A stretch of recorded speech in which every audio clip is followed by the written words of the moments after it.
তো মালাকুল মউত যখন আপনার সামনে এসে দাঁড়িয়ে যাবে, আপনি যদি নামাজি বান্দা হন, আপনার সঙ্গে মালাকুল মউতের আচরণ কেমন হবে আমি আপনাকে হাদিস থেকে বলছি।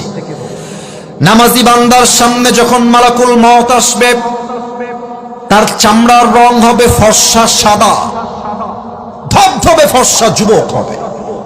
তার দেহের পোশাক হবে সাদা জুব্বা, দেখতে হবে তাগড়া একজন যুবক। এসে বলবে নামাজি বান্দাকে, ইয়া আইয়াতুহান নাফসুল মুতমাইন্না উখরুজি ইলা মাগফিরাতিল্লাহি ওয়া রিজওয়ানি। এই প্রশান্ত আত্মা, আসো আসো আসো, বের হয়ে আসো। আরে ভাই কোথায় যাব? মালাকুল মউত বলবে, ইলা মাগফিরাতিল্লাহি ওয়া রিজওয়ানি, আল্লাহর জান্নাত আর ক্ষমা আর সন্তুষ্টি তোমার অপেক্ষায় আছে, তুমি বের হয়ে আসো শুধু। সুবহানাল্লাহ পড়ে। আচ্ছা, এটা আমার হাতে কি দেখেন তো? এই আওয়াজ কমলে কেন সিরাজগঞ্জের ভাইরা? এটা কি গোল না চারকোনা? আরো জোরে, গোল না চারকোনা?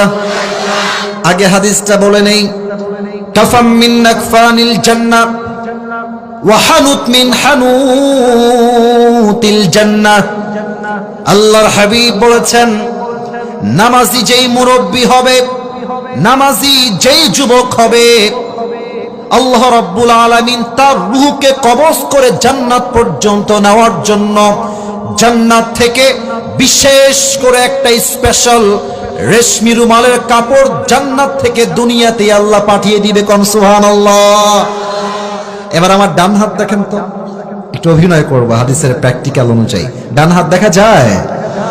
দেখেন, মালাকুল মউত আপনার সামনে আসবে, নামাজি বান্দার সামনে ডান হাত দিবে, রূহটাকে সুন্দর করে বের করবে, রুমালে রাখবে, ভাঁজ করবে, এমনি সুন্দর করে ভাঁজ করে কাফাম মিন নাকফানিল জান্নাহ ওয়া হানুত মিন হানুতিল জান্নাহ, আপনার রূহটাকে নিয়ে সোজা জান্নাতের ঠিকানা ইল্লিন পর্যন্ত মালাকুল মউত পৌঁছায় দিবে। সুবহানাল্লাহ।